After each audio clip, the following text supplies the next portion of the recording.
Hi everyone, welcome to my channel. আমি শুক্লা নতুন একটা ভিডিও নিয়ে হাজির হয়ে গেছি।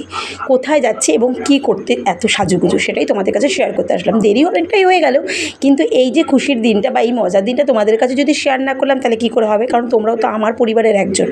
তো চলো, এখানে মেয়ে তো সাজুগুজু করে নিয়েছে, তার সাথে সাথে আমি একটু ক্যামেরা বন্দি করে নিলাম সব কিছু।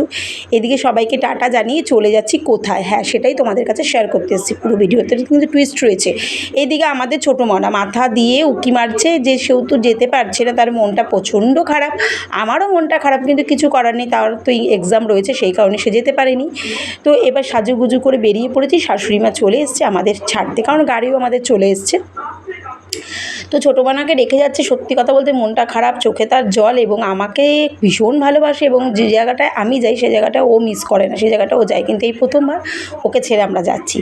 তো যাই হোক, সবাই মিলে একসাথে বেরিয়ে পড়লাম ফুল ফ্যামিলি। তো যাওয়ার পর কর্তাগিন্নি ভাবলাম যে না, এবার এতটাই দেরি হয়ে যাচ্ছে যে এবার টেনশন আমাদের শুরু হচ্ছে, কারণ প্রচুর রাস্তা জ্যাম ছিল। তারপরে দেখলাম যে না, কোনো মতে হাওড়া ব্রিজটা ক্রস করতে পারলাম। এবার কর্তাগিন্নি বলছি যে ট্রেনটা কোন প্ল্যাটফর্মে দিয়েছে এবং কি তাড়াতাড়ি যেতে পারবো কি না সেটাও একটা চিন্তা করো। বিশ্বাস করো, 23 নম্বরে দেওয়াতে প্রায় 15 মিনিট আমাদের হাঁটতে লেগেছে। যাই হোক, অবশেষে ট্রেনটা ধরে বসতে পেরেছি। অনেকটাই রাত্রি হয়ে গেছে, ট্রেনটা আমাদের রাতের ছিল, তাই কারণে বাড়ির থেকে মা খাবার করে দিয়েছিল, ছোলার ডাল এবং রুটি। মেয়ে বাড়ির থেকে খাবার খেয়েছিল, রাত্রে এসে খাবার খাবে না। কখন যে ভোর হয়ে গেল বুঝতেও পারলাম না। যাই হোক, ভোরের সকালটা তোমাদের কাছে একটু শেয়ার করলাম। সূর্যি মামা উঠে পড়েছে, জানলা দিয়ে তুলতে ভীষণ ভালো লাগছিলো। অবশেষে পৌঁছিয়ে গেলাম সেই জায়গায়, যে জায়গায় আমরা এসছি। কি বলবো কোন জায়গায় এসছি, নাকি পরের ভিডিওতে সেটা তোমরা দেখবে? যাই হোক, কমেন্ট করে জানিও।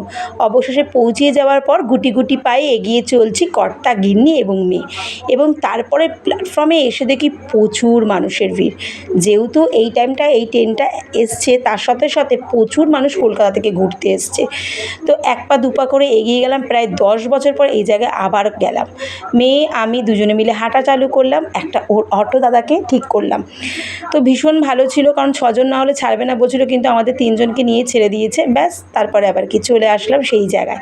এবার তোমরা কমেন্ট করে জানিও তো কোন জায়গায় আসলাম এবং জায়গাটা কোথায়, সেটা কিন্তু তোমাদের ওপর নির্ভর করছে। তোমরা কি কেউ চিনতে পারলে জায়গাটা কোথায়? তো আজকের মতো এই ভিডিওটা এখানেই শেষ করছি। নেক্সট ভিডিও নিয়ে নতুনভাবে আসছি। যাওয়ার আগে বড়দের প্রণাম, ছোটদের ভালোবাসা। এবার মনে হয় অনেকেই বুঝতে পেরে গেছো জায়গাটা কোথায়। তাহলে আজকের মতো টাটা, সবাইকে শুভরাত্রি। নেক্সট ভিডিওতে নতুনভাবে আবার আসছি। টাটা।